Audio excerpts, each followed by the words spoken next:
রহমতুল্লাহি ওয়া বারাকাতুহু।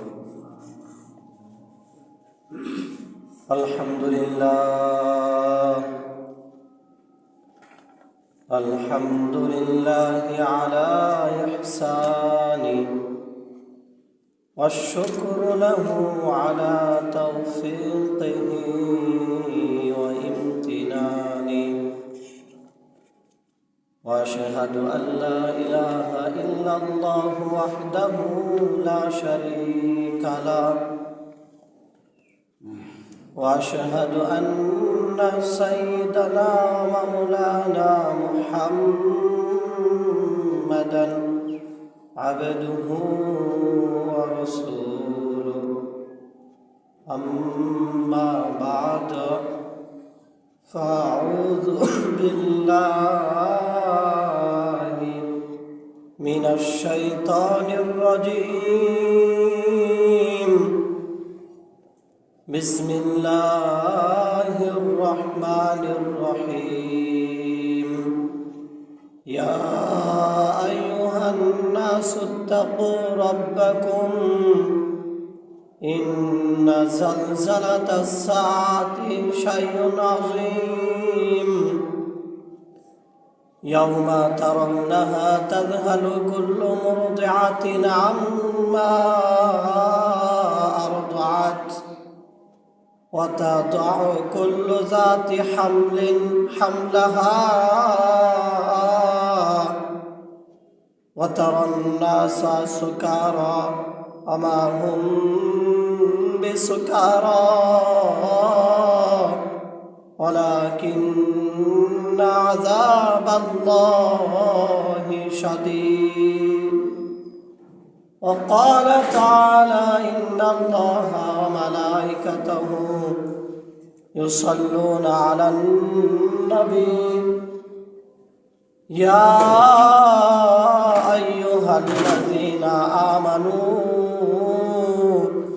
صلوا عليه وسلموا تسليما. اللهم صل على سيدنا مولانا محمد وعلى آل سيدنا مولانا محمد. اللهم صل على سيدنا مولانا محمد وعلى آل سيدنا مولانا محمد. بلغ العلا بكماله كشف الدجى بجماله حسنت جميع خصاله صلوا عليه وآله. আলহামদুলিল্লাহ, মহান আল্লাহ রাব্বুল আলামিনের মহান দরবারে শুকর আদায় করছি, যিনি আমাদেরকে পবিত্র শাবান মাসে প্রথম জুমাবারের দিনে দুনিয়াবী সমস্ত কর্মব্যস্ততা থেকে অবসর দিয়ে আল্লাহর ঘর মসজিদে আসার বসার তৌফিক দিয়েছেন।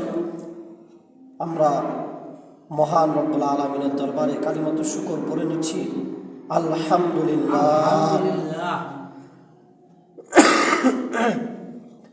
আবারও লাখো কোটি দুরূদ এবং সালাম বর্ষিত হোক দয়ার নবী, মায়ের নবী, বিশ্বনবী মুহাম্মদুর রাসূলুল্লাহর উপর।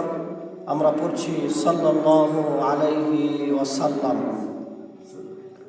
মুহতারাম হাজিরিন, আপনারা ইতিমধ্যে জেনেছেন যে শাবান মাস শুরু হয়েছে। আরবরা শাবান মাসকে শাবানুল মুআজ্জাম অর্থাৎ মহান শাবান মাস, এইভাবে শাবান মাসকে তারা নামকরণ করেছেন এবং তাদের ভিতরে শাবান মাস বলার সময় তারা বলতেন যে শাবানুল মুআজ্জাম অর্থাৎ মহান শাবান মাস। শাবান মাসের অন্যতম গুরুত্ব ছিল সাহাবায়ে কেরাম রাদিয়াল্লাহু আনহুদের কাছে, আমাদের নবী মুহাম্মদ রাসূলুল্লাহ সাল্লাল্লাহু আলাইহি ওয়াসাল্লামের কাছে। আর আমরা জানি যে শাবানের পরপরই জান্নাতে যাওয়ার মাস, জাহান্নাম থেকে মুক্তি পাওয়ার মাস, নফল ইবাদতে ফরজ পাওয়ার মাস, এক ফরজে 70 ফরজের সওয়াব পাওয়ার মাস, মুক্তি এবং নাজাতের মাস এই শাবানের পরেই রয়েছে রমজান। এজন্য শাবান মাস যেহেতু শুরু হয়েছে, শাবান মাসের গুরুত্ব এবং নবীজি শাবান মাসে কিভাবে আমল করতেন, কি করতেন, সেই বিষয়ে আপনাদেরকে বলছি। কানজুল উম্মাহ কিতাবে হযরত আনাস রাদিয়াল্লাহু তাআলা আনহু থেকে একটি হাদিস এসেছে। সেখানে বলা হয়েছে, ইন্নামা সুম্মিয়া শাবানু লিআন্নাহু ইয়ানশাইবু লিরমাদান ফীহি খায়রুন কাসীরুন ওয়া ইন্নামা সুম্মিয়া রমাদানু লিআন্নাহু ইয়ারমিদুজ যুনুব। নবীজি সাল্লাল্লাহু আলাইহি ওয়াসাল্লাম বলেছেন, শাবান মাসকে এজন্য শাবান করে নামকরণ করা হয়েছে। শাবান শব্দের অর্থ হল ছড়ানো, ছিটানো। অর্থাৎ শাবানের পরে যেহেতু রমজান মাস আসবে, রমজানকে কেন্দ্র করে আল্লাহ পাক রব্বুল আলামিন শাবানে আল্লাহর অগণিত রহমত, মাগফিরাত, দয়া, অনুগ্রহ আল্লাহ এই শাবান মাসে ছড়িয়ে ছিটিয়ে বান্দাদেরকে দান করেন। এজন্য শাবান মাসকে শাবান করে নামকরণ করা হয়েছে। এবং নবীজি বলেন, ওয়াইন্নামা সুম্মিয়া রমাদানু লিআন্নাহু ইয়ারমিদুজ যুনুব। এবং রমজানকে এজন্য রমজান অর্থাৎ জ্বালিয়ে দেওয়া, পুড়িয়ে দেওয়া নামকরণ করা হয়েছে। কেননা রমজান মাসে যারা সঠিকভাবে আবাদত করে, আল্লাহ এমন আবাদতকারীর যাবতীয় গুনাহগুলোকে জ্বালিয়ে পুড়িয়ে নিঃশেষ করে দেন। অর্থাৎ শাবান শব্দের অর্থ ছড়ানো, ছিটানো। যেহেতু রমজান উপলক্ষে শাবানে আল্লাহ অনেক রহমত, বরকত, কল্যাণ দান করেন, আল্লাহর কল্যাণকে আল্লাহ ছড়িয়ে ছিটিয়ে দেন। এজন্য শাবানকে শাবান করে নামকরণ করা হয়েছে। এবং রমজান মাসে আল্লাহ ইবাদত যারা যথাযথভাবে পালন করবে, তাদের গুনাহগুলোকে আল্লাহ জ্বালিয়ে পুড়িয়ে শেষ করে দেন। অর্থাৎ সব গুনাহ খাতা আল্লাহ মাফ করে দেন। সেজন্য রমজানকে রমজান করে নামকরণ করা হয়েছে। মুহতারাম হাজিরিন, শাবান মাসের আরেকটি অন্যতম ফজিলত হল শুআবুল ঈমান ফি বাইহাকি হাদিসের কিতাবে এসেছে, নবীজি সাল্লাল্লাহু আলাইহি ওয়াসাল্লাম বলেছেন, নবীজি বলেন, শাবানু শাহরি ওয়া রমাদানু শাহরুল্লাহ। আল্লাহর নবী সাল্লাল্লাহু আলাইহি ওয়াসাল্লাম বলেন যে শাবান মাস হলো আমি নবীর মাস, আর রমজান মাস হলো আল্লাহর মাস। শাবানের ফজিলতের জন্য এর থেকে বড় দামি আর কি ফজিলত হতে পারে? স্বয়ং নবীজি নিজে বলেছেন যে শাবান মাস হলো আমার মাস। নবীজি শাবান মাসকে নিজের মাস হিসেবে আখ্যায়িত করেছেন। এছাড়া হাদিসের বিভিন্ন কিতাবে পাওয়া যায় যে সারা বছর যত মানুষ মারা যাবে তাদের তালিকা করা হয় এই শাবান মাসে। এজন্য নবীজি সাল্লাল্লাহু আলাইহি ওয়াসাল্লাম শাবান মাস ব্যাপী রোজা রাখতেন, অনেক বেশি নফল রোজা রাখতেন নবীজি শাবান মাসে।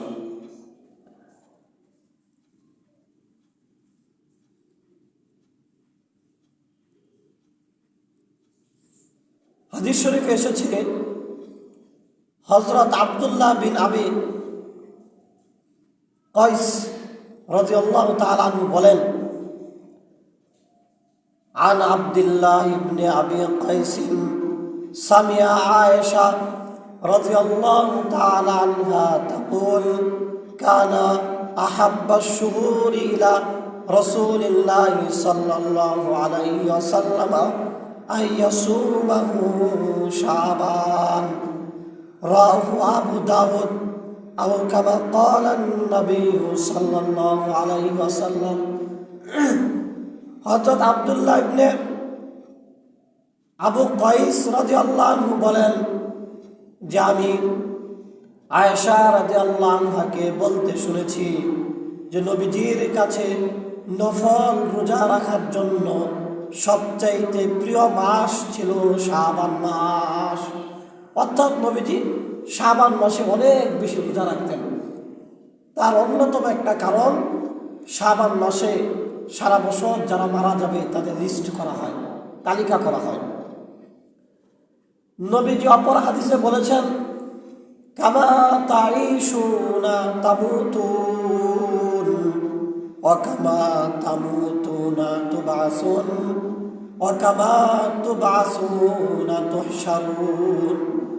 নবীজি বলেন, তুমি তোমার জীবন যেভাবে চালাবে, যেভাবে দুনিয়াতে চলবে, তুমি যদি দুনিয়াতে আল্লাহর হুকুম মেনে চলো, নবীর তরিকায় চলো, হক হালাল মতো জীবনকে চালাও, যদি আল্লাহর বিধিবিধান পালন করে দুনিয়াতে চলো, নবীজি বলেন কামা তামুতুন, যেভাবে দুনিয়ায় চলবে ওই রকম সেভাবে তুমি মারা যাবে। অর্থাৎ ইমানদারের মতো জীবন যাপন করলে তোমার মৃত্যুটা ইমানদারের মতোই হবে। শুধু তাই নয়, নবীজি বলেন ওয়া কামা তামুতুনা তুবআসুন, যদি তুমি ইমানদারের মতো জীবন যাপন করো, ইমানদারের মতো মরবে, যখন কিয়ামতের দিন তোমাকে কবর থেকে উঠানো হবে, সেদিন তুমি ইমানদারের মতোই কবর থেকে উঠবে। নবীজি বলেন শুধু তাই নয়, ওয়া কামা তুবআসুনা তুহশারুন, যেভাবে তুমি ইমানদারের মতো চললে মারাও যাবে ইমানদারের মতো, কবর থেকে কিয়ামতের দিন উঠবেও না ইমানদারের মতো, অনুরূপ ওয়া কামা তুবআসুনা তুহশারুন, তোমার হাসরটাও ইমানদারদের সাথে হয়ে যাবে। সুবহানাল্লাহ। অর্থাৎ আমরা যদি ইমানদারদের মতো জীবন যাপন করি, নেক আমল করি, আল্লাহর হুকুম পালন করি, নবীর তরিকায় চলি, আল্লাহর নবী বলেন, তাহলে সেই ব্যক্তি ইমানদারের মতোই মরবে। আবার কিয়ামতের দিন কবর থেকে ইমানদারের মতোই উঠবে। আবার এমন ব্যক্তির হাসরটাও ইমানদার নেককারদের সাথে হবে। পক্ষান্তরে জীবনযাপন যদি আল্লাহর হুকুম মাফিক না করে, নবীর তরিকায় না চলে, তার মৃত্যুটাও ইমানদারের মতো ভালো মানুষের মতো হবে না, তার হাসর নাসর ভালো মানুষের মতো হবে না, সে কবর থেকে ভালো মানুষ ইমানদারদের মতো উঠতেও পারবে না। এজন্য শাবান মাসে যেহেতু মৃত্যু ব্যক্তিদের লিস্ট করা হয়, তালিকা করা হয়, নবীজি বলেন এজন্য আমি শাবান মাসে বেশি বেশি রোজা রাখি, যেন আমার মৃত্যুর তালিকাভুক্তের তারিখটা রোজা অবস্থায় হয়ে যায়। সুবহানাল্লাহ। শুধু তাই নয়, নাসাই শরীফে এসেছে, ক্বালা হাদ্দাসানি উসামা ইবনু যায়েদ ক্বালা কুলতু ইয়া রাসূলুল্লাহ লাম আরাকা তাসুমু শাহরান মিনাশ শুহুরি মা তাসুমু মিন শাবান। হযরত উসামা ইবনে যায়েদ রাদিয়াল্লাহু তাআলা আনহু নবীজিকে বললেন, ইয়া রাসূলুল্লাহ, আপনি শাবান মাসে যত নফল রোজা রাখেন, এইরকম বেশি রোজা আর কোনো মাসে আপনাকে আমরা রাখতে দেখি না। কারণটা কি? আপনি কেন অন্যান্য মাসে এত নফল রোজা রাখেন না? যত বেশি নফল রোজা আপনি শাবান মাসে রাখেন, এর কারণ কি? নবীজি বললেন, ওয়া হুয়া শাহরুন তুরফাউ ফিহিল আমাল ইলা রাব্বিল আলামিন। নবীজি বললেন, উসামা তুমি জেনে রাখো, শাবান মাসে বান্দার আমলগুলোকে আল্লাহর কাছে দেওয়া হয়। মানুষের বাৎসরিক আমল নামাগুলোকে শাবান মাসে আল্লাহর কাছে পেশ করা হয়। ফাহিব্বু আইয়ুরফা আমালি ওয়া হুয়া সাইমুন, এজন্য আমি নবী এটা পছন্দ করি যে আমার আমল আল্লাহর কাছে যাবে আর আমি রোজা অবস্থায় থাকব। এজন্য নবীজি শাবান মাসে বেশি রোজা রাখতেন। প্রথম শাবান মাসে বেশি রোজা রাখার কারণ, শাবান মাসে মৃত্যুদের তালিকা করা হয়। নবীজি চাইতেন রোজা অবস্থায় যেন মৃত্যুদের তালিকাভুক্ত করা হয়। দ্বিতীয় হলো, শাবান মাসে বাৎসরিক বান্দার আমল আল্লাহর কাছে দেওয়া হয়। এক বছর মানুষ কত আমল করলো এর রিপোর্ট আল্লাহর কাছে দেওয়া হয়। আল্লাহর নবী বলেন, আমি চাই আমার আমল নামা আল্লাহর কাছে দেওয়া হবে আর ওই মাসটা আমি রোজা অবস্থায় কাটাবো।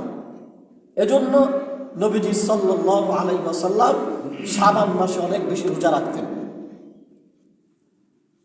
তবে শাবান মাসে যেরকম বাৎসরিকভাবে আমাদের আমল আল্লাহর কাছে দেওয়া হয়, সাপ্তাহিক আমলও আমাদের আল্লাহর কাছে দেওয়া হয়। হাদিস শরীফে এসেছে, মুসলিম শরীফের হাদিস, আবু হুরায়রা রাদিয়াল্লাহু আনহু বলেন, সামিয়া আবা হুরায়রা রাদিয়াল্লাহু তাআলা আনহু তুআরাদুল আমালু ফি কুল্লি ইয়াউমি খামিসিন ওয়া ইসনাইনি ফায়াগফিরুল্লাহু আযজা ওয়া জাল ফি যালিকাল ইয়াউম। হযরত আবু হুরায়রা বলেন, আমি নবীজিকে বলতে শুনেছি, নবীজি সাল্লাল্লাহু আলাইহি ওয়াসাল্লাম বলেছেন যে প্রতি সপ্তাহের সোমবার এবং বৃহস্পতিবার মানুষের আমলগুলোকে আল্লাহ তাআলার কাছে দেওয়া হয়। ফায়াগফিরুল্লাহু আযজা ওয়া জাল ফি যালিকাল ইয়াউম, আল্লাহ সোমবারে এবং বৃহস্পতিবারে মানুষের আমল দেখে সব মানুষদেরকে মাফ করে দেন। অর্থাৎ যারা মোটামুটি ভালো আমল করে, নেক আমল করে, নেকভাবে জীবনযাপন করে, সঠিকভাবে হক হালাল মেনে জীবনযাপন করে, তাদের আমল নামা যখন সোমবারে এবং বৃহস্পতিবারে আল্লাহর কাছে দেওয়া হয়, আল্লাহ তখন তাদেরকে মাফ করে দেন। নবীজি বলেন, লিকুল্লি মুরিন লা ইউশরিকু বিল্লাহি শাইআন ইল্লা মুরিন কানাত বাইনাহু ওয়া বাইনা আখিহি শাহনাউ, তবে দুই ব্যক্তিকে মাফ করা হয় না। এক ব্যক্তি হলো যে আল্লাহর সাথে শিরক করে, আরেক ব্যক্তি হলো হিংসার কারণে কোনো মুসলমানের সাথে শত্রুতা রাখে।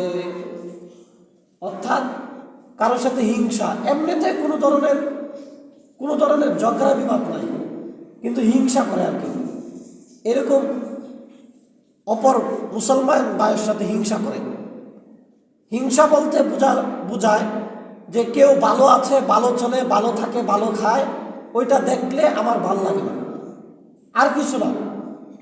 একজন ভালো আছে, ওইটা দেখলে আমার কাছে মন চায় যে সে এত ভালো কিভাবে চলে। একজন ভালো খায়, সে ভালো খায় কিভাবে খায়, এগুলা দেখলে আমার ভালো লাগে না, আমার ভিতর থেকে খারাপ লাগে কাজ করে। আল্লাহ নবী বলেন, সোমবার বৃহস্পতিবার আল্লাহ মাফ করে দিবেন, তবে ওই দুই ব্যক্তিকে মাফ করবেন না।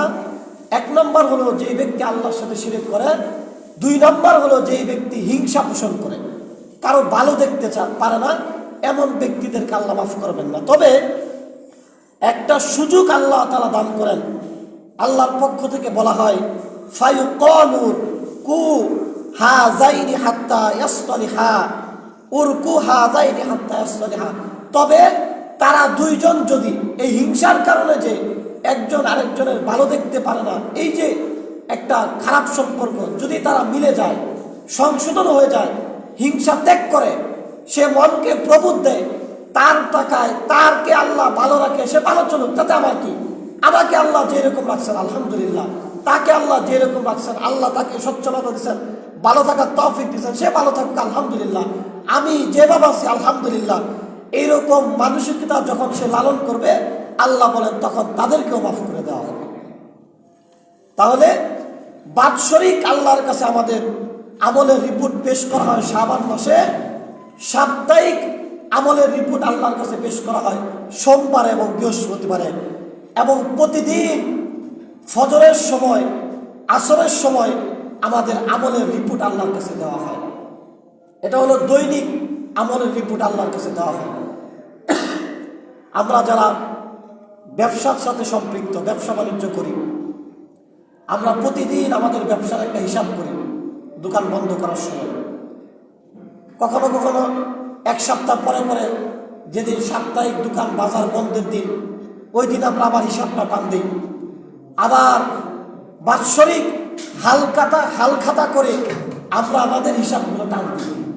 আল্লাহ সুবহানাহু ওয়া তাআলা বৎসরে শাবান মাসে বাৎসরিক বান্দার আমলের হিসাব নেন, সপ্তাহে সোমবারে বৃহস্পতিবারে বান্দার আমলের হিসাব নেন, আর প্রতিদিন আসরের সময় এবং ফজরের সময় আল্লাহ তাআলা বান্দার হিসাব নেন। বুখারী শরীফের হাদিসে এসেছে, আবু হুরায়রা রাদিয়াল্লাহু আনহু বলেন, ইয়াতাকাবুনা ফীকুম মালাইকাতুম বিল-লাইলি ওয়া মালাইকাতুম বিন-নাহার ওয়া ইয়াজতামিউনা ফি সালাতিল ফাজরি ওয়া সালাতিল আসর। আল্লাহ বলেন ধারাবাহিকভাবে রাতের এবং ফেরেশতা তাদের কার্যকলাপগুলো সম্পন্ন করেন, এবং রাতের এবং দিনের ফেরেশতাদের একত্রে সাক্ষাৎ হয় ফজরের সময় এবং আসরের সময়। অর্থাৎ একদল ফেরেশতা যারা রাতে ডিউটি করবেন তারা আসরের সময় আসেন,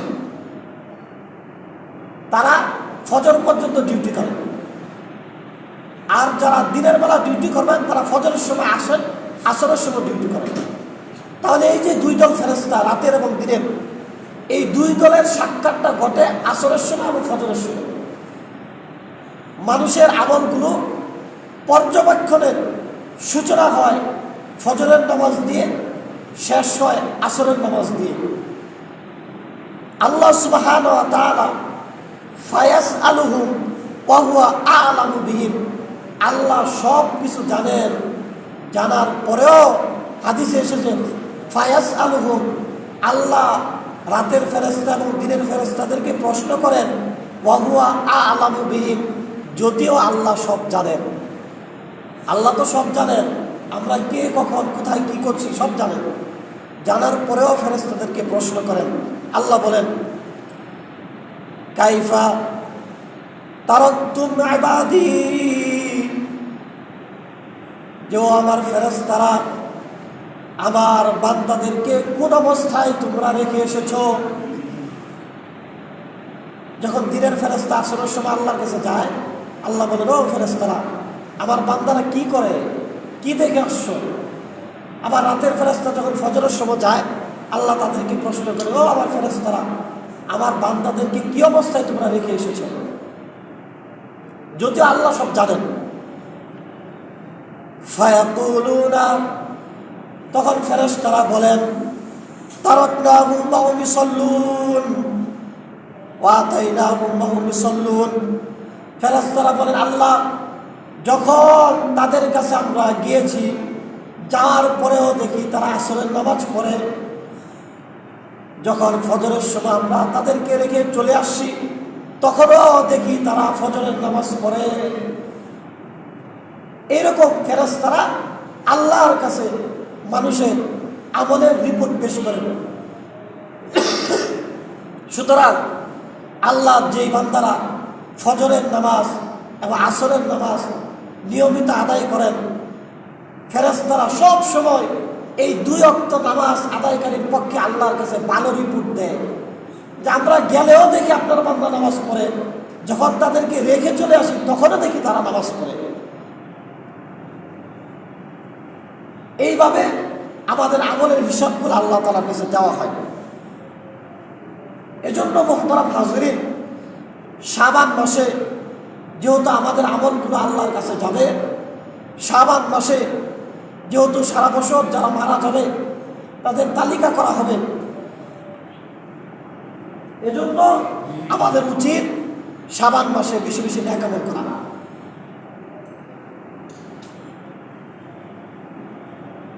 যেন আমাদের মৃত্যুর তালিকা করার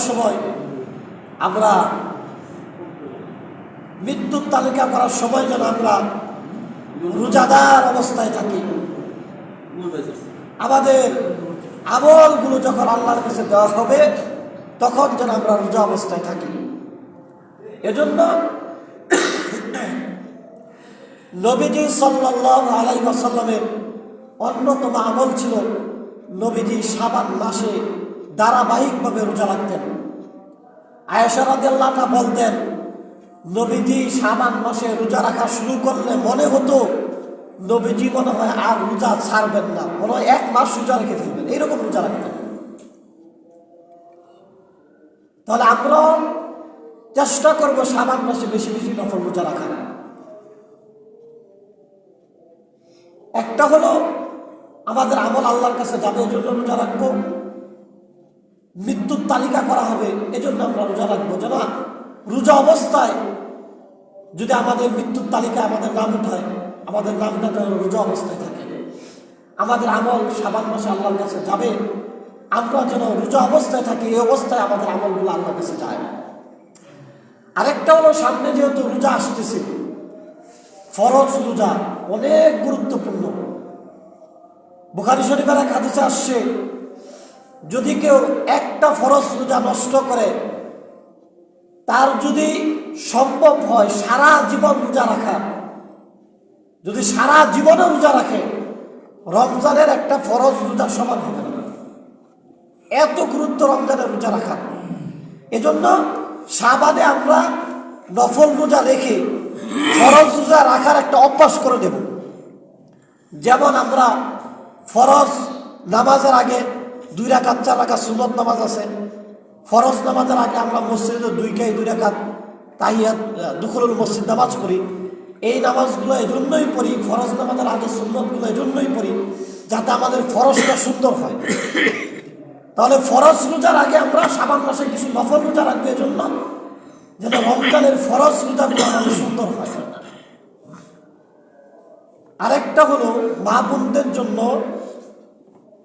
যাদের রমজানের রোজা ভাঙা যায়, গর্ভে সন্তান থাকার কারণে, সন্তানকে দুধ খাওয়ানোর কারণে, সন্তান প্রসবের কারণে, কিংবা রমজানের মহিলাদের শারীরিক অসুস্থতার কারণে রমজানে যে রোজাগুলো ভাঙতে যায়, আয়েশা রাদিয়াল্লাহু আনহা বলেন যে রাসূল সাল্লাল্লাহু আলাইহি সাল্লামের বিভিন্ন ব্যস্ততার কারণে আমি যদি রমজানের ভাঙতি রোজা রাখার সুযোগ না করতে পারতাম, তাহলে আমি ওই রোজাগুলো শাবান মাসে রেখে শেষ করতাম। অর্থাৎ এরপরে আবার আরেকটা ফরজ রোজা চলে আসবে, আমি গত বছরের ফরজ রোজার কাজাগুলো এখন যদি রেখে না শেষ করি তাহলে তো সুযোগ চলে গেল।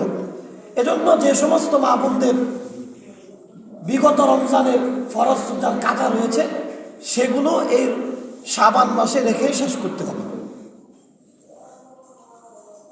শাবান মাসের আরেকটা অন্যতম আমল হলো, বিশেষ করে পূর্ববর্তী সালাফ যারা, পীর বুজুর্গ যারা ছিলেন, তারা শাবান মাসে অনেক বেশি কোরআন তেলাওয়াত করতেন, কোরআন তেলাওয়াতের গুরুত্ব দিতেন। যারা সালাফদের মধ্যে যারা ব্যবসায়ী ছিলেন, অনেকে দোকানে বসে বসেও কোরআন শরীফ পড়তেন।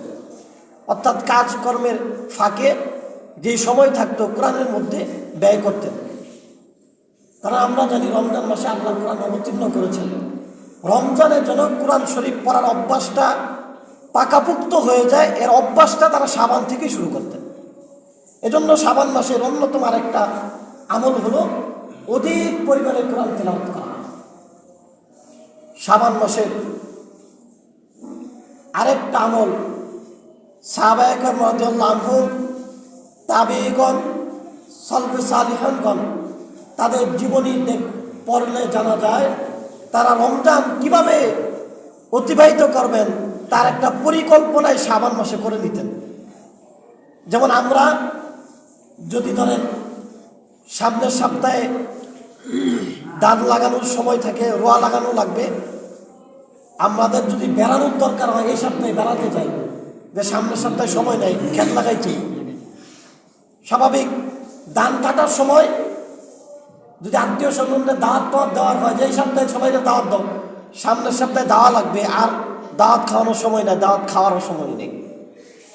অনুরূপভাবে রমজানের চাঁদ যখন উঠে যাবে তখন আমল করা ছাড়া আমাদের আর কোনো সময় অতিবাহিত করার সুযোগ নেই। কেননা তখন নফল করলেই ফরজ, এক ফরজ করলে কমপক্ষে 70 ফরজ, এক নেকি করলে 70 থেকে 700 গুণ বেড়ে যাবে নাকি। সুতরাং রমজানে পরিকল্পনা করার সময় নেই, যা পরিকল্পনা করা রমজানের সব সামানেই করে নিতে হবে, যেন রমজানের একটা মুহূর্ত আমাদের আমলের বাহিরে না চলে। আল্লাহ সুবহানাহু ওয়া তাআলা এই আমলগুলোর মাধ্যমে আমাদেরকে রমজান শাবান মাস অতিবাহিত করার তৌফিক দান করে, এবং আল্লাহ সুবহানাহু ওয়া তাআলা যেন আমাদের সবার হায়াতকে লম্বা করে আমাদের সবার ভাগ্যে রমজান দান করে। আমরা সবাই বলি আমিন। হাদিসে বর্ণিত একটা দোয়া, আল্লাহুম্মা বারিক লানা ফি রজবি ওয়া শাবান ওয়া বাল্লিগনা রমাদান। আমরা এই দোয়াটাও বেশি বেশি করব, আল্লাহুম্মা বারিক লানা ফি রজবি ওয়া শাবান ওয়া বাল্লিগনা রমাদান। আয় আল্লাহ, রজবে শাবানে আমাদেরকে বরকত দান করেন এবং আমাদের সবার হায়াতগুলোকে রমজান পর্যন্ত পৌঁছে দেন। এগুলো হলো শাবান মাসের আমল, আমরা এগুলো করব। সর্বশেষ আপনাদেরকে বলছি, আমাদের ধারাবাহিক কোরআনের সূরার আলোচনায় সূরা নাজিয়াতের আলোচনা শুরু হয়েছিল। আপনাদেরকে প্রাথমিক কিছু কথা বলা হয়েছিল সূরা নাজিয়াত সম্পর্কে। বলেছিলাম সূরা নাজিয়াতে 46টি আয়াত আছে। এই সূরা মক্কায় অবতীর্ণ হয়েছে। আমরা জানি মক্কা সূরার বিষয়বস্তু 3টি, মৌলিকভাবে 3টা বিষয় বলা হয় মক্কা সূরাগুলোতে: কিয়ামত তথা আখিরাত সংশ্লিষ্ট কথা, আল্লাহর কুদরতের কথা, তাওহীদ আল্লাহর একত্ববাদের কথা, নবীর রিসালাতের কথা। এই বিষয়গুলো মক্কার সূরার মধ্যে বেশি বলা হয়েছে। আর সূরা নাজিয়াত এটাও মক্কায় অবতীর্ণ হয়েছে, এই সূরাতেও এই কথাগুলোই বেশি বলা হয়েছে। এই 46টা আয়াতে প্রথম 14 আয়াতে শুধু আখিরাতের কথা, 15 থেকে 26 এই আয়াতগুলোতে নবীজি সাল্লাল্লাহু আলাইহি সাল্লামকে আল্লাহ তাআলা সান্ত্বনা দেওয়ার জন্য মূসা এবং ফেরাউনের ঘটনা নবীজিকে শুনিয়েছেন আল্লাহ তাআলা। আর 27 থেকে 46 এই আয়াতগুলোতে আল্লাহ তাআলা বিভিন্ন উপমার মাধ্যমে আল্লাহর ক্ষমতা এবং দুনিয়াতে কোন মানুষ আখিরাতে নাজাত পাবে ওই মানুষদের গুণাগুণের কথা আল্লাহ তাআলা বলেছেন। তাহলে এই সূরার 46টা আয়াতে মূলত 3টা বিষয়ে বলা হয়েছে। প্রথম 14 আয়াতে কিয়ামতের কথা, মাঝখানের আয়াতগুলোতে ফেরাউন এবং মূসা আলাইহিস সালামের কথা, শেষের আয়াতগুলোতে কারা হাসরের ময়দানে নাজাত পাবে তাদের কথা বলা হয়েছে। আপনাদেরকে প্রথম 5টা আয়াতের কথা আজকে বলব। তার আগে বলি কেন আল্লাহ তাআলা কিয়ামতের কথাগুলো এই সূরার শুরুতে বললেন। শানে নুজুল হলো, আয়াতগুলো অবতীর্ণের প্রেক্ষাপট হলো এমন, নবীজি মানুষদেরকে মক্কাতে দাওয়াত দিতেন, বলতেন যে এই যে আল্লাহ তোমাদেরকে একটা জীবন দান করেছেন, ধন সম্পদ দান করেছেন, এই দুনিয়াতে আল্লাহ তাআলা বানিয়েছেন, একসময় কিয়ামত আসবে, সব ধ্বংস হয়ে যাবে। বলেন আমরা যখন নবীজির মাধ্যমে এই কথা শুনছি, আমরা যারা ইমানদার আমরা কিন্তু সহজেই মেনে নিছি যে আল্লাহ নবী যেহেতু বলছেন কথাগুলো সত্যি, এরকম একসময় হবে। এটা যদি কেউ মনে না করে, না মানে, তাহলে তার ইমান কিন্তু নাই। আমাদের যদি কারো সন্দেহ থাকে, সন্দেহ দূর করে এই বিশ্বাসটা বদ্ধমূল করতে হবে যে একসময় কিয়ামত হবে। মক্কার কাফেররা এই কথাটাকে সহজভাবে মানে নাই, তারা অনেক জটিল ব্যাখ্যায় মানত। তাদের বিশ্বাস ছিল এমন, এই যে সুবিশাল আকাশ, যে আকাশের কথা আল্লাহ তাআলা একাধিকবার বলেছেন যে দেখো আমি আকাশ বানিয়েছি, আকাশের কোনো দুষ্টুটি নাই, কোনো খুঁত নাই, একটা নিখাত আকাশ আমি আল্লাহ বানিয়েছি, কোনো খুঁটি নাই, খুঁটিহীন বিশাল বিশাল 7টা আকাশ আমি আল্লাহ তাআলা, এক একটা আকাশ এক একটা ম্যাটেরিয়াল দিয়ে আমি আল্লাহ তাআলা বানিয়েছি। আবার আল্লাহ বলছেন একবার দেখছো তো আমার আকাশের দিকে দেখো কোনো খুঁত খুঁজে পাও কিনা। আল্লাহ বলেন কোনো খুঁত খুঁজে পাবি না, নিখাত আকাশ আমি আল্লাহ তাআলা বানিয়েছি।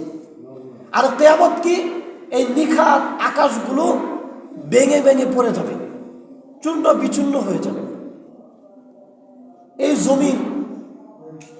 জমিনের উপরে আমরা এখন বিশাল বিশাল বিল্ডিং বানাই, 1 তলা 2 তলা 10 তলা 100 তলা, 100 তলার বেশি বিভিন্ন দেশে বানানো হয়েছে। সুবিশাল প্রাসাদ, এত বড়, এত মজবুত, কখন আমরা কল্পনাও করি না এগুলো ভেঙে যাবে। বিশাল পাহাড়, যে পাহাড় আমরা একসাথে পাহাড়ের চূড়ায় উঠতেও পারি না, ক্লান্ত হয়ে যায়। আল্লাহ নিজে বলেছেন যে এই পাহাড়ের মাধ্যমে আমি জমিনটাকে ঠিক মতো রেখে দিয়েছি। যে পাহাড় না থাকতো তাহলে পানির উপর ওই জমিন থাকতো না। একটা বালতিতে যদি পানি থাকে, সেখানে যদি একটা ছোট বাটি থাকে, ওই বাটিটা পানির মধ্যে ভাসবে, ভাসমান থাকবে। এই পানির উপরে জমিনটা ভাসমান, এই জমিনটাকে স্থির করার জন্য আল্লাহ তাআলা পাহাড়গুলোকে পেরেকের মতো মেরে দিয়েছেন। কিন্তু আল্লাহ কোরআনেই বলেছেন ওয়াতাকুনুল জিবালু কাল ইহনিল মানফুস, ধ্বনিত তুলার মতো। ল্যাপটপের দোকানে যখন তুলা বাইরানো হয়, দেখবেন যে একদম সুতার মতো তুলা উঠতে থাকে। আল্লাহ বলেন ধ্বনিত তুলার মতো পাহাড়গুলো উঠতে থাকবে। এটার নাম হলো কিয়ামত। কিয়ামত কি? আমার 14 পুরুষ কেন, আমার 100 পুরুষ পিছনে যারা মারা গেছে, ওই ব্যক্তির কিয়ামতের ময়দানে তার কবর থেকে দ্বিতীয় সিংহা ফু দেওয়ার পরে বের হয়ে যাবে। এটার নাম কিয়ামত। কাফেররা এগুলো কিভাবে বিশ্বাস করবে? তারা এগুলো বিশ্বাস করতো না, তাদের কাছে এগুলো অবিশ্বাস মনে হতো। কিন্তু আমরা যারা ইমানদার, আমরা মনে করি আল্লাহর নবী বলছেন তো এটাই সত্যি, এটাই হবে। কাফেররা এগুলো বিশ্বাস করতো না। তাদেরকে এই বিশ্বাস দেওয়ার জন্য আল্লাহ তাআলা সূরা নাজিয়াতের প্রথম 14টা আয়াত নাজিল করেছেন। আল্লাহ সুবহানাহু ওয়া তাআলা বলেন বিসমিল্লাহির রহমানির রহিম ওয়ান নাজিআতি গরকা। আল্লাহ বলেন ওই সব ফেরেশতাদের কসম যারা টেনে হিচড়ে বের করবে। ওয়ান নাশিতাতি নাশতা, ওই সব ফেরেশতাদের কসম যারা মৃদুভাবে বাঁধনগুলো খুলে দেবে। আস-সাবিহাতি সাবহা, এবং ওই সমস্ত ফেরেশতাদের কসম যারা দ্রুত বেগে তাদেরকে নিয়ে আল্লাহর কাছে চলে যাবে। ফাস-সাবিকাতি সাবকা, ওই সমস্ত ফেরেশতাদের কসম তারা যখন আত্মাকে বের করবে, এই আত্মাকে আল্লাহ পাক রব্বুল আলামিন যেখানে নিয়ে যাওয়ার সেখানেই নিয়ে যাবেন। ফাল মুদাব্বিরাতি আমরা, এবং অতঃপর যখন আল্লাহর পক্ষ থেকে যে নির্দেশ হবে, আল্লাহ যদি বলেন তাদেরকে আযাবে দাও, আযাবে দিবেন। যদি আল্লাহ বলেন তাদেরকে জান্নাতে দাও, আরামে দাও, আরামেই তারা দিয়ে দিবে। এই 5টা আয়াতে মূলত আল্লাহ পাক রব্বুল আলামিন কিয়ামত তো অস্বীকার করে কাফেররা। ওই কিয়ামত বুঝানোর আগে আল্লাহ বুঝাইতেছেন কিয়ামত তো আরো পরে হবে, এর আগে তো মরতে হবে। আল্লাহ আগে বলতেছেন ওই যে যারা কাফের, প্রথম আয়াতে আল্লাহ বলতেছেন যারা কাফের, যারা আল্লাহকে মানে না, বিশ্বাস করে না, বা যারা দুনিয়াতে নেক আমল করে না, তাদের কাছে যখন মৌতের ফেরেশতা আসবে তারা তো সহজে মরতে চাইবে না। কারণ মরণের ফেরেশতা যখন আসবে তখন প্রথম বিশ্বাস তাদের হবে যে নবী যে বলতো, কোরআনে যে আসছিল যে মরতে হবে, এটার বিশ্বাস তখন হয়ে যাবে, তখন আর তারা মরতে চাইবে না। চিন্তা করবে এখন মরলেই তো আখিরাতের বিষয় শুরু হয়ে যাবে। যখন তারা, যাদের নেকামল কম, যারা একদম কাফের, ধরা খেয়ে যাবে, এই জন্য তারা মরতে চাইবে না, তখন মরণের ফেরেশতারা একদম টেনে হিচড়ে বের করবে। এটাই আল্লাহ প্রথমে বলতেছেন, ওই সমস্ত ফেরেশতাদের কসম যারা কাফেরদের রূহকে কবজ করবে, যারা সহজে মরতে চাইবে না। ওই সমস্ত ফেরেশতাদের কসম যারা বদামল মুসলমানদের রূহ কবজ করবে, যারা ধরা খেয়ে যাবে এই জন্য মরতে চাইবে না, তাদেরকে, তাদের রূহটাকে টেনে হিচড়ে বের করা হবে। এজন্য যারা বেঈমান কাফের, যারা আমল করে না, তাদের মৃত্যুর সময় কষ্ট হয়, কারণ তারা মরতে চায় না। মরতে না চাওয়ার কারণ হলো কি, মরলেই তো আখিরাতের বিষয় শুরু হবে, আমল নাই মানে ধরা খেতে হবে, মার খাইতে হবে, এজন্য তারা মরতে চায় না। এরপরে আয়াত আল্লাহ বলছেন নাশিতাতে নাশতা, কসম ওই ফেরেশতাদের যারা আমার নেককারদের জান কবজ করবে। কিভাবে? যে আমরা গিরা দিলে, একটা সুতা দিয়ে গিরা দিলে যেমন গিরাটা টান দিলে একদম নিমিষেই খুলে যায়, কোনো কষ্ট হয় না, যারা নেককার ভালো বান্দা তাদের জানটা তো এভাবে কবজ করা হবে। অর্থাৎ একটা মাটির দেহের ভিতরে একটা রূহ দেওয়া হয়েছে, এখন আল্লাহর হুকুম হয়েছে যেন একটা বাঁধনে আটকা ছিল দেহের ভিতরে রূহ, বাঁধনটা খুলে দেওয়া হবে, আস্তে করে মৃদুভাবে রূহটা বেরিয়ে চলে যাবে। সুবহানাল্লাহ, কোনো কষ্টই তাদের হবে না। এরপরে আয়াত আল্লাহ তাআলা বলতে চায় বাসাবিহাতি সাবহা, এগুলো করার জন্য কালক্ষেপণ করবেন না ফেরেশতারা, দ্রুত বেগে জান কবজ করা শেষ। যারা কাফের মুশরিক কম আমল, তাদেরটা দ্রুত বেগে আল্লাহর কাছে নিয়ে যাওয়া হবে, যাদের আমল ভালো তাদেরটাও দ্রুত বেগে আল্লাহর কাছে নিয়ে যাওয়া হবে। নিয়ে যাওয়ার পরে ফাসসাবিকাতি সাবকা ফালমুদাব্বিরাতি আমরা, আল্লাহ তাআলা তাদেরকে যেই নির্দেশ দান করবেন ফেরেশতাদেরকে, তারা ওই নির্দেশটাই বাস্তবায়ন করবেন। যাদের জন্য ভালোর ফয়সালা হবে জান্নাতের, নেককারদের, তাদের জন্য ফেরেশতারা সেটাই করবেন। যাদের জন্য আযাব জাহান্নামের, তাদের জন্য সেটাই করা হবে। ফেরেশতারা আল্লাহর হুকুমের 19-20 একটু করবেন না।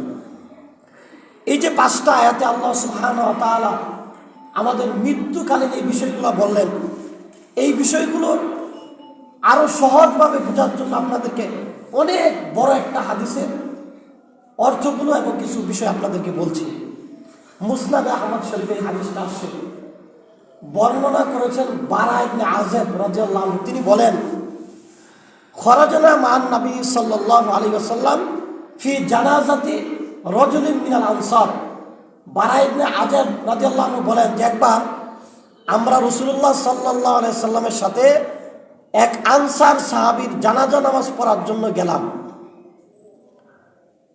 ফান্তাহাইনা ইলাল কবর ওয়ালাম্মা ইলহাদ, এখনো কবরটাকে খনন করার কাজ শেষ হয়নি। অনেক সময় আমরা জানাজা করতে যাই, যা দেখো এখনো কবরের কাজ শেষ হয় না, চলতেছে। সাহাবারা বলেন আমরা আনসারি সাহাবা জানাজা পড়তে গেলাম, যা দেখলাম এখনো কবরের কাজ শেষ হয়নি। ফাজালাসা রাসূলুল্লাহ সাল্লাল্লাহু আলাইহি ওয়াসাল্লাম, রাসূল সাল্লাল্লাহু আলাইহি ওয়াসাল্লাম কবরের পাশে বসে গেলেন। জালাসনা হাওলাহু, আমরা সাহাবারা রাসূলের চারদিকে বসে গেলাম। ওয়া কানা আলা রুসিনা তায়রা, সাহাবায়ে কেরাম বলেন নবীজি যখন কবরের পাশে বসছেন, আমরা নবীজির চারপাশে বসছি। আমাদের বসার অবস্থা হলো এমন, আমরা একদম শান্ত শিষ্টভাবে একদম চুপচাপ বসে রয়েছি, এমন চুপচাপ নীরবভাবে বসে রয়েছি যেন আমাদের মাথার উপর পাখি। একটা মানুষের উপর পাখি বসে থাকলে মানুষ যেমন একদম নড়াচড়া করে না, আমরা এরকম চুপচাপ কবরের পাশে চারপাশে নবীজির কাছে এরকম বসে রয়েছি। নবীজি সাল্লাল্লাহু আলাইহি সাল্লামের হাতে একটা লাঠি ছিল। নবীজি বলেন, সাহাবাই বলেন ইয়ানকুতু ফিল আরদি, নবীজি ওই লাঠি দিয়ে কবরের মাটিকে খুঁড়তেছিলেন। ফারাফা রাসাহু, এই খুঁড়তে খুঁড়তে এবার নবীজি মাথাটাকে উঠেছেন। এতক্ষণ কিন্তু নবীজির মাথাও কবরের দিকে, সাহাবাদের মাথাও কবরের দিকে, মাথা নবীজি উপরের দিকে উঠাইছেন। উঠায় নবীজি বলতেছেন ফাকালা ইস্তাঈনু বিল্লাহি মিন আযাবিল কবর। এখন নবীজি বলা শুরু করছেন যে তোমরা কবরের আযাব থেকে আল্লাহর কাছে পানা চাইবে। সাহাবী বলেন মাররাতাইনি আও সালাসান, নবীজি এই কথাটা 2 বার বলছেন কিংবা 3 বার বলছেন যে সাবধান, তোমরা কবরের আযাব থেকে আল্লাহর কাছে আশ্রয় চাইবে। এটা বলার পরে নবীজি বলতেছেন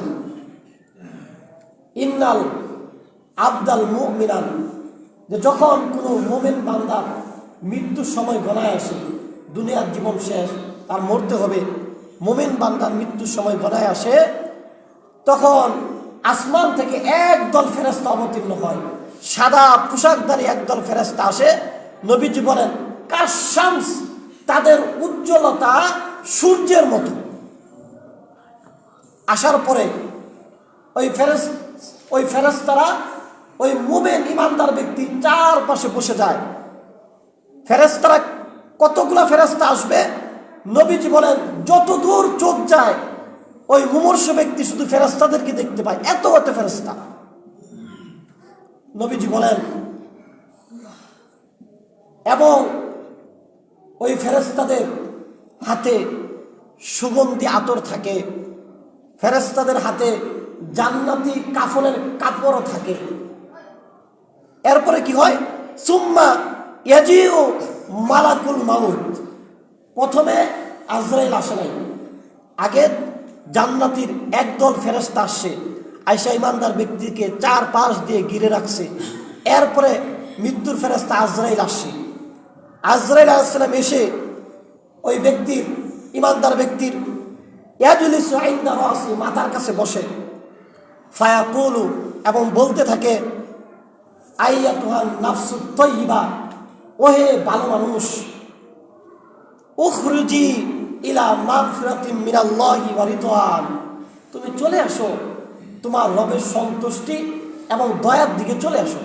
এই দুনিয়া আর থাকার দরকার নাই, তুমি তোমার আল্লাহর কাছে চলে আসো, সেখানে শান্তি এবং আল্লাহর রহমত, আল্লাহর সন্তুষ্টি তোমার জন্য অপেক্ষমান, চলে আসো। এই কথা বলার পরে নবীজি বলেন, এই কথা যখন আজরাইল বলে ইমানদার ব্যক্তিকে, একদম সহজভাবে, কোরআনে যেটা আসছে, সহজভাবে গিরার বাঁধন খুলে দিলে যেমন একদম অনায়াসে বাঁধনটা খুলে যায়, এইরকম ইমানদার ব্যক্তি রুহটা বেরিয়ে যাবে। আর ওই যে জান্নাত থেকে কাফনের কাপড় নিয়ে আসে, জান্নাতের আতর নিয়ে আসে, এই সবগুলার ভিতরে ওই ইমানদার ব্যক্তি রুহটাকে মুড়িয়ে নেবে এবং মুড়িয়ে নিয়ে ওই একদল ফেরেশতা আসমানের দিকে চলতে থাকবে। আর একটা সুঘ্রাণ সমস্ত দুনিয়ার মধ্যে ছড়িয়ে যাবে। এই ইমানদারের রূহ যখন প্রথম আসমানে যাবে, তখন বলা হবে আসমানের দ্বারটা খুলে দাও, আল্লাহ অমুক বান্দাকে নিয়ে আসতেছি, অমুকের ছেলে অমুক, দুনিয়াতে তার সবচেয়ে ভালো নাম যেটা ছিল ওই নামটা আসমানে বলা হবে। বলার পরে তার পরিচয় করিয়ে দেওয়া হবে, সে তো আল্লাহ সন্তুষ্টি নিয়ে দুনিয়া থেকে আসতেছে, তোমার দ্বারটাকে খুলে দাও। আসমানের ফেরেশতা, প্রথম আসমানের ফেরেশতা দ্বার খুলে দিবেন, দ্বিতীয় আসমানে যেও তার পরিচয় দেওয়া হবে, একজন ভালো মানুষের রূহ নিয়ে আসতেছে, দরজাটা খুলে দাও, খুলে দেবে।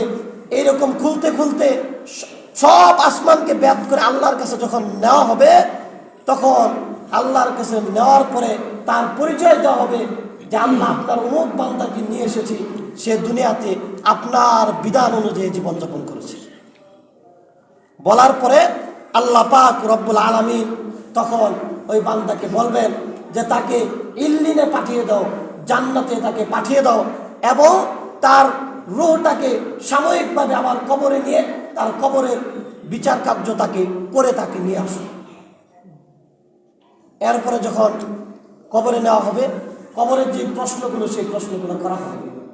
করার পরে নেককার ব্যক্তি তো সব প্রশ্নের উত্তর যথাযথ দিতেই পারবেন, আমরা জানি। ফেরেশতারা বলবেন ওমা ইলমুকা, এই তুমি এগুলা কিভাবে জানলে? তোমার রব যে আল্লাহ, এগুলো জানলে কিভাবে? তোমার নবী যে মুহাম্মদ রাসূলুল্লাহ, এগুলো জানলে কিভাবে? তোমার ধর্ম যে ইসলাম, এগুলো জানছো কিভাবে? তখন ওই ব্যক্তি বলবে করাতু কিতাবিল্লাহ ওয়া আমানতু ওয়া সাদ্দাকতু, আমি তো আল্লাহর পাঠানো কিতাব পড়েছিলাম, বিশ্বাস করেছিলাম, মেনে জীবনযাপন করেছিলাম। ওই কিতাবের মধ্যেই তো আমি জেনেছিলাম আমার রব আল্লাহ, ওই কিতাবের মধ্যেই তো জেনেছিলাম ইন্নাদ দীনা ইনদাল্লাহিল ইসলাম, ওই কিতাবের মধ্যেই তো জেনেছিলাম যে মুহাম্মদ রাসূলুল্লাহ সাল্লাল্লাহু আলাইহি ওয়াসাল্লাম আমার নবী। এইভাবে যখন প্রশ্নোত্তর পর্ব শেষ হয়ে যাবে, আল্লাহর পক্ষ থেকে ঘোষণা করে দেওয়া হবে ফাইনাদি মুনাদিন ফিস সামা আন আসদাকা আবদি, ও ফেরেশতারা, আমার বান্দা তো একদম সত্যি কথা বলেছে। ফাফসুরুহু মিনাল জান্নাহ, সুতরাং আমার বান্দাকে দুনিয়ার কম দামি কাফনের কাপড়টাকে খুলে জান্নাতের দামি কাপড়টাকে পরায় দাও। ওয়াল বিসুহু মিনাল জান্নাহ, জান্নাতের পোশাক তাকে দিয়ে দাও।